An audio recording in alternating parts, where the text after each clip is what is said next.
Hey, welcome back. I am recording live from Vegas. I'm at my wonderful sister's house. He's now acting like my assistant, giving me some water. Today, we're talking about, does the orientation or the direction of your house affect the value? Can the direction the home faces affect the value? Yeah, maybe. Depends on the people. Depends on their mindset, their beliefs.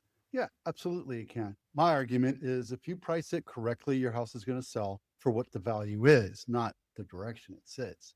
You might lose a couple buyers because it might face north or south or west, but if it faces east, then I don't know, maybe it can. Arash, who met with my appraiser and my stats muse, Ryan Lundquist, had an interview and discussed how certain houses in certain directions tend to sit a little bit longer. He states that ones that face south sell faster, but ones that face north don't sell as fast. Do I believe that? Maybe if you're attracting a certain type of clientele or a certain ethnicity, but I don't care which way it goes.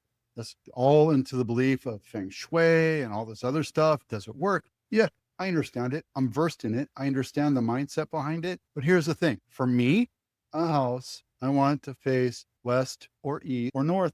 Doesn't really matter. I want the front to face away from the sun. I want the backyard to have at least morning, full, or evening shade. That's just me. Am I going to poo-poo a house that faces south? No. This house right here that I'm sitting in right now doesn't look anything like that. Well, no, it doesn't look anything like these houses. It's facing south. You get the evening sun and it's in Henderson. So yeah, you're talking about hot days, a lot of hot days. Doesn't really matter because here electricity is a lot less expensive. This chart talks about how new construction sales in Sacramento have plummeted by 15%. It's affecting. Is an east-facing home? This is an east-facing home. So yeah, they tend to want to have, some buyers want some. I work with a lot of different people and maybe 2% of the time it comes up. So out of all the ordinary, does that really matter? I don't think so. If they're going to be that picky to walk away from a great deal on a house that fits every need, I don't believe that one bit.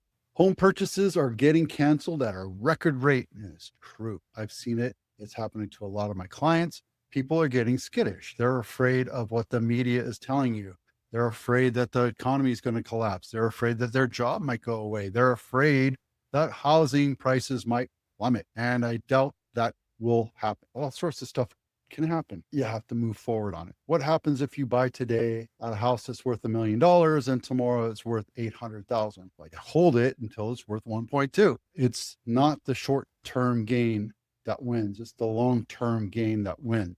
It's the same thing in stock market buying. It's the same thing investing. You know, I'm looking at buying private money loans or notes. I'm also looking at buying syndications. And there's a long-term mindset of this. You're not going to get that money back tomorrow. You're definitely not going to get 20% back 2 months. It just doesn't work that way. In real estate, it's a long-term investment. If you lose $200,000 tomorrow, you hold on to that asset until it comes back and pays you back. Does it suck? Yeah, bad timing. It is what it is. If you're going to hold off and wait for the rates to go down, then everybody else is waiting for the rates to go down. Guess what? Now you're paying more for a house that was worth $1 million. You're probably going to pay $1.2 to $1.3 million for that because you get better rates, you get better interest, it's more affordable.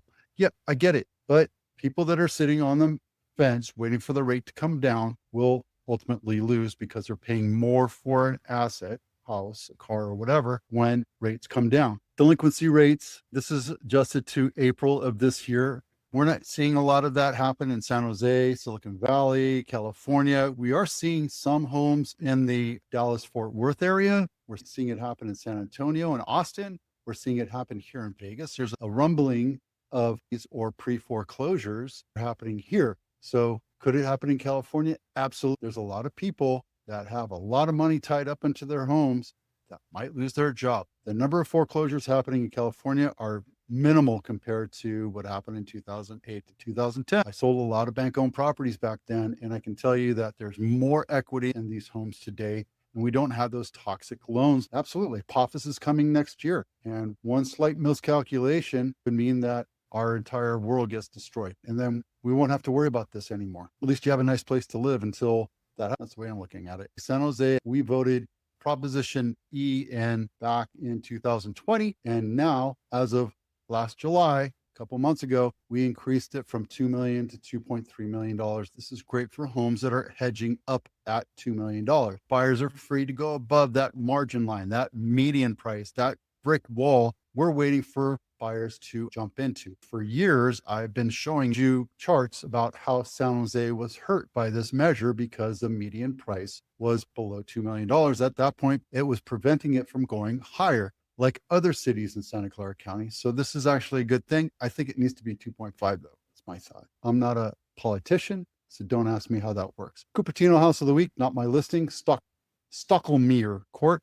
4-bedroom, 3-bath, built in 1977. It's right here, right along the creek, Stevens Creek. And let's see, that's the outside of the house. Not a very good front picture. Let's go all the way to the bottom. There it is. That's what the house looks like. So this is a 4-bedroom, 2.5-bath, built in 1977. Everything's nicely updated. It is worth $2.9 million. If you're interested in looking, you want to be in Cupertino, for the Cupertino schools, for being close to Apple, for being all sorts of different stuff, give me a call. I'll take you to it. Let me know. This is Willow Glen of the Week, 3-bedroom, 2-bath bungalow, 1,800 square feet, built in 1942, $2.2 million.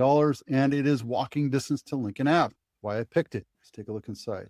Oh, old world charm. You got the little half circle doorways, older oak wood all the way through, which is nice. Original counters. It looks like it was refaced with Korean countertops. Yeah, it's a very small bathroom. You have a basement. See, look, this agent's smart. They took off the screens to make their house look brighter, airier, and bigger. There you go. That's a detached garage right there. All right. And then luxury home of the week, not my listing, Tenon Avenue, 5 bedrooms, 6 and 2.5 baths, 8,000 square feet, built in 2007, $25 million. If you're interested in looking, give me a call. I will set it up. Pretty nice looking house. I wonder if the wine comes with the house. I love this right here. Look at that. That is nice. You spend your evenings out there at the fire, drinking your wine. We're over 5,000 homes sold in Santa Clara County. We're a high volume county like Alameda and Contra Costa versus San Mateo, where we're half of that, but we're still enjoying $2.4 million average and $2